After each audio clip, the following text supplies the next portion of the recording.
Wherever you are in the world, welcome to another of my takes on China, or in this case, not so much about China. Please feel free to share it. As with all my work, I don't monetize, but I really do want to reach a wider audience.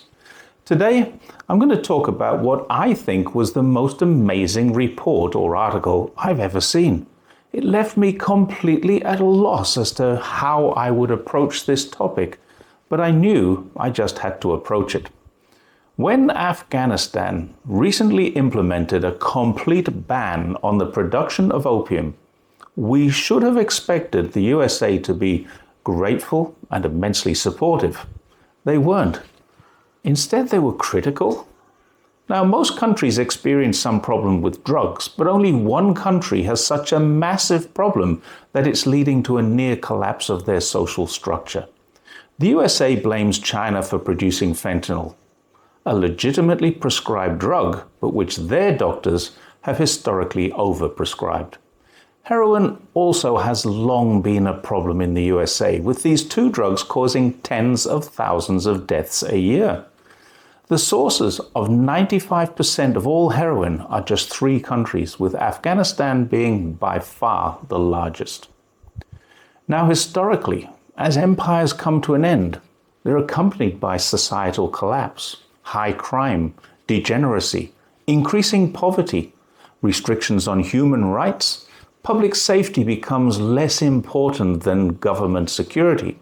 Wars are fought internationally as the empire attempts to maintain its position. Rome went through it. World Wars I and II were examples of it. The Qing dynasty in China experienced it, and the US empire is going through it right now. Now, one of the ways of escaping societal collapse and the individual pain it creates, as people can't find work or feed themselves or house themselves properly, is to seek solace through drugs. And there's no question about it, even the USA CDC admits this. The US is experiencing a drug epidemic, with millions of addicts and over 100,000 deaths a year from overdoses.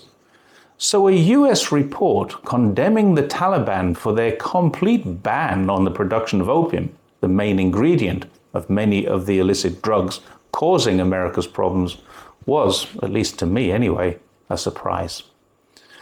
While the BBC might report that Afghanistan has a problem with drug abuse, I've linked that too, official statistics prove otherwise. Afghanistan is for sure the largest producer of opium, with as much as 80% of global production, but they don't rate in the top 10 of illicit drug users.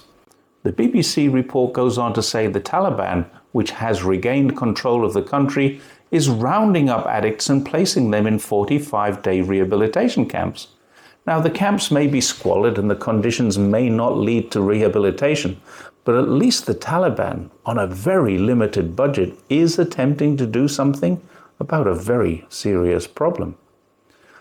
While the Taliban has banned the production of opium, according to the Institute of Peace, that's what they're called, they didn't destroy the crop from last year, as it would have created a massive revolt against the decision, meaning that the crop has found its way to the market already. But here's the kicker. According to the US Peace report, that's okay. It's the ban on future production of opium that's the bad thing. They say it will create more economic refugees, it will impoverish households, and it will reduce the economy of Afghanistan by as much as $1 billion a year, meaning there will be less income to invest in future growth for that nation. But if the BBC are to be believed, 1 in 10 Afghans are already addicts.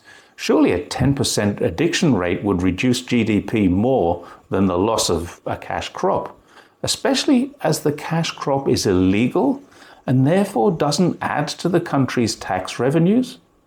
What would add to Afghanistan's fortunes would be the USA giving back the $7 billion that they held in Afghanistan's reserve account. But unfortunately, the Biden administration has now given that away. The fact that a rich nation with such problems would be critical of an impoverished nation attempting to prevent the production and sale or supply of an illegal substance is stunning.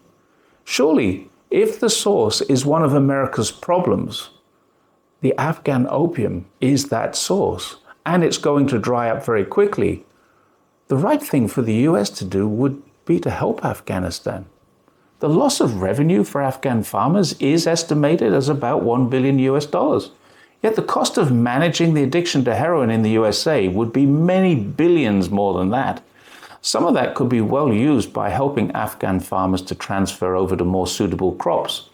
The Taliban is encouraging them to grow wheat, but the report from the US says this is not a suitable alternative as it's not worth as much money to the farmer or the economy, which might be true, but at least it's a healthy crop that people can eat. The report also criticizes the Taliban for imposing and failing to do this ban back in 2001, and that is absolutely true.